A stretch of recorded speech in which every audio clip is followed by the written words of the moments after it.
Welcome to learning plan number 7. This is based off chapter 10, and this is on goals. And the really exciting thing about goals is that if you write your goals down, you have a 50 to 95% higher chance of reaching your goals, which is true and it's researched. And so you can always pull articles or have an article or something available to show this to your clients or patients when you guys work on goals, because this is important to know and they might be more excited and motivated to do it. And goals really have to be clear and specific, and they have to be measurable, and they have to be written in a positive, measurable outcome.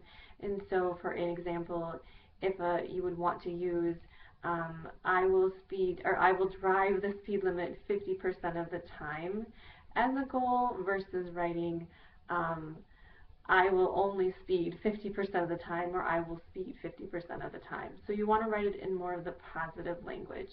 Goals also have to be in the patient's words, and it has to be what they're willing to do and what they're motivated to do.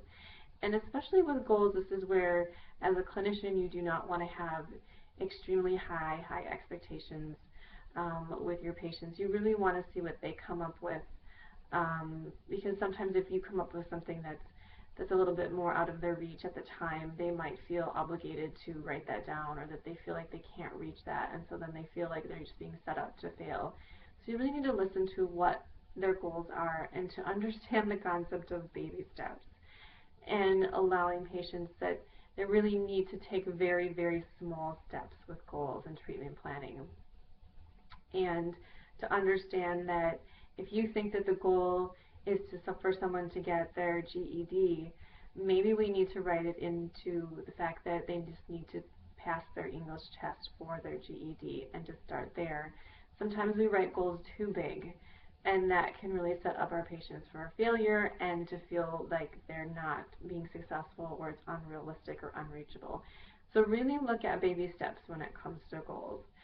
And understand that when you have clients or patients that might be mandated into treatment, that goal setting and treatment planning can be a very difficult process for them.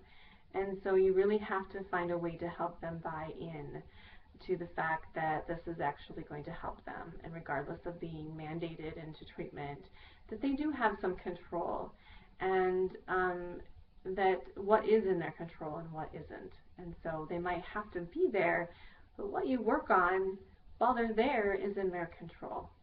So for the assignments for this learning plan is to post to the discussion board and to submit a journal starter.